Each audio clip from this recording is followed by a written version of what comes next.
श्री शिवाय नमस्तुभ्यम। हर हर महादेव, जय भोलेनाथ। स्वागत है आप सभी का आपके अपने चैनल ज्ञानार्थ। बहुत बहुत स्वागत है। भगवान भोलेनाथ की कृपा आपके और आपके समस्त परिवार पर सर्वदा सर्वदा बनी रहे। दोस्तों, आज की इस वीडियो में आप सुनेंगे सोमवती अमावस्या की कथा। इस पाठ से मिलता है अखंड सौभाग्य का आशीर्वाद। सोमवती अमावस्या के दिन भगवान शिव की उपासना की जाती है। ऐसी मान्यता है कि जो भी व्यक्ति सोमवती अमावस्या का व्रत रखता है उसकी सभी मनोकामनाएं शीघ्र ही पूर्ण होती है, साथ ही अखंड सौभाग्य की प्राप्ति होती है। इस दिन सोमवती अमावस्या की कथा का पाठ भी अवश्य ही करना चाहिए। सोमवती अमावस्या की कथा का जो भी साधक सच्ची श्रद्धा के साथ सोमवती अमावस्या की कथा का पाठ करते हैं या सुनते हैं या सुनाते हैं, तो भगवान भोलेनाथ की कृपा से उनको अखंड सौभाग्य और अटल संपत्ति और तेजस्वी पुत्र की प्राप्ति होती है।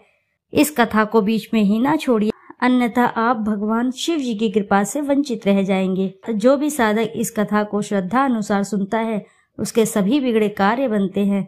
तो आइए भक्तों, श्रवण करते हैं सोमवती अमावस्या की कथा का। एक गांव में एक गरीब ब्राह्मण परिवार रहता था। उस परिवार में पति पत्नी के अलावा एक पुत्री भी थी। वे पुत्री धीरे धीरे बड़ी होने लगी। उस पुत्री में समय और बढ़ती उम्र के साथ भी सभी स्त्रियोचित गुण भी विकास हो रहे थे। वह लड़की सुंदर और संस्कारवान एवं गुणवान थी, किंतु गरीब होने के कारण उसका विवाह नहीं हो पा रहा था। एक दिन उस ब्राह्मण के घर एक साधु महाराज पधारे। वो इस कन्या के सेवा भाव से काफी प्रसन्न हुए। कन्या को लंबी आयु का आशीर्वाद देते हुए साधु ने कहा कि इस कन्या के हथेली में विवाह योग्य रेखा नहीं है। तब ब्राह्मण दंपति ने साधु से उपाय पूछा कि कन्या ऐसा क्या करे कि उसके हाथ में विवाह योग बन जाए। साधु ने कुछ देर बाद विचार करने के पश्चात अपनी अंतर्दृष्टि से ध्यान करके बताया कि कुछ दूर पर एक गांव में सोना नाम की धोबिन जाति की एक महिला अपने बेटे और बहू के साथ रहती है, जो बहुत ही आचार विचार और संस्कार संपन्न तथा पति परायण है। यदि यह कन्या उसकी सेवा करे, वह महिला इसकी शादी में अपने मांग का सिंदूर लगा दे, उसके बाद इस कन्या का विवाह तो हो ही जाएगा। इस कन्या का वैधव्य योग मिट सकता है। साधु ने यह भी बताया कि वह महिला कहीं आती जाती नहीं है। यह सुनकर ब्राह्मण ने अपनी बेटी से धोबिन की सेवा करने की बात कही। अगले दिन कन्या प्रातःकाल ही उठकर सोना धोबिन के घर जाकर साफ सफाई और अन्य सारे काम करके अपने घर वापस आ जाती है। एक दिन सोना धोबिन अपनी बहू से पूछती है कि तुम तो सुबह ही उठकर सारे काम कर लेती हो और पता भी नहीं चलता। बहू ने कहा, माँ जी, मैंने तो सोचा कि आप ही सुबह उठकर सारे काम खुद ब खुद खत्म कर लेती हैं। मैं तो देर से उठती हूँ। इस पर दोनों सास बहू निगरानी करने लगी कि कौन है जो कि सुबह घर का सारा काम करके चला जाता है। कई दिनों के बाद धोबिन ने देखा कि एक कन्या मुंह अंधेरे घर में आती है और सारे काम करने के बाद चली जाती है।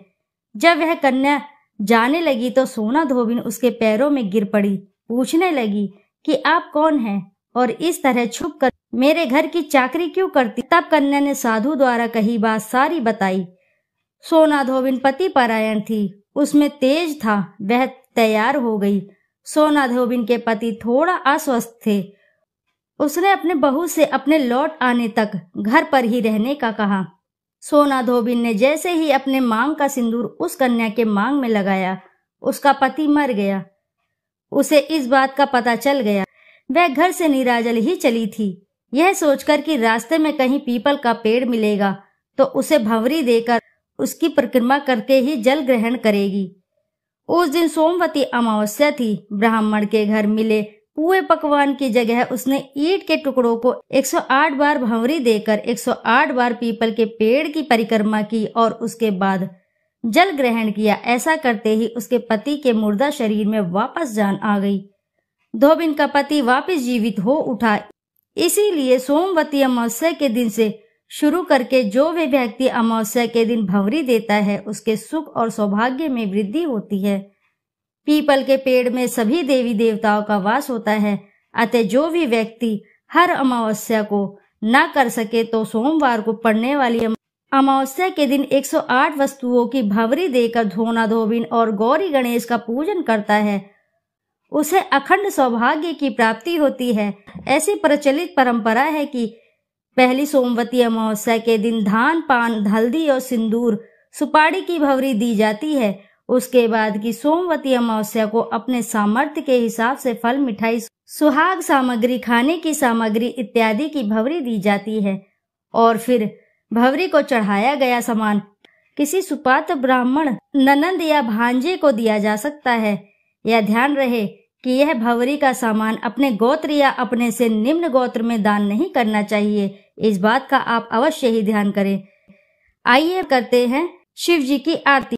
ओम जय शिव ओमकारा, स्वामी जय शिव ओमकारा, ब्रह्मा विष्णु सदा शिव अर्धांगी धारा। ओम जय शिव ओमकारा, एकानन चतुरानन पंचानंद राजे, हंसानन गरुणासन वृषवाहन साजे। ओम जय शिव ओमकारा, दो भुज चार चतुर्भुज, दस भुज अति सोहे, त्रिगुण रूप निरखते त्रिभुवन जन मोहे।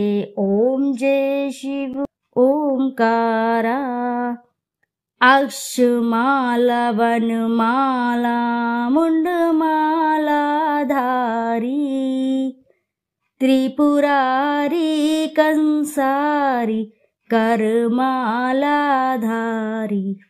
ओम जय शिव ओमकारा, श्वेतांबर पीतांबर बाघांबर अंगे, सनकादिक गरुणादिक भूतादिक संगे। ओम जय शिव ओमकारा, कर के मध्य कर मंडल चक्र त्रिशूल धारी, सुखकारी दुखहारी जग पालनकारी।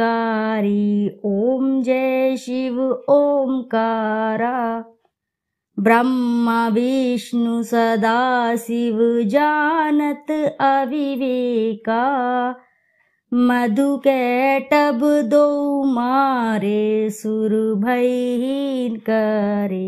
ओम जय शिव ओमकारा, लक्ष्मी व सावित्री पार्वती संगा, पार्वती अर्धांगी शिलहारी गंगा। ओम जय शिव ओमकारा, पर्वत सोहे पार्वती शंकर कैलासा, भांग धतूर का भोजन भस्मी में वासा। ओम जय शिव ओमकारा, जटा में गंगा बहत है गल मुंडल माला, शेष नाग लिपटावत ओढ़त मृग छाला। ओम जय शिव ओमकारा, काशी में विराजे विश्वनाथ नंदी ब्रह्मचारी, नित उठ दर्शन पावत महिमा अति भारी। ओम जय शिव ओमकारा, त्रिगुण स्वामी जी की आरती जो कोई नर गावे, कहत शिवानंद स्वामी मन वांछित फल पावे। ओम जय शिव ओमकारा, बोलो जय भोलेनाथ की जय। दोस्तों आशा है कि कथा आपको अच्छी लगी होगी। यदि कथा आपको अच्छी लगी है तो वीडियो को जरूर लाइक करें और साथ ही चैनल को सब्सक्राइब करें और एक बार अपनी सच्ची श्रद्धा से कमेंट बॉक्स में जरूर लिख दें हर हर महादेव, जय भोलेनाथ। फिर मिलते हैं आपसे ऐसे ही किसी कथा कहानी। जब तक के लिए नमस्कार।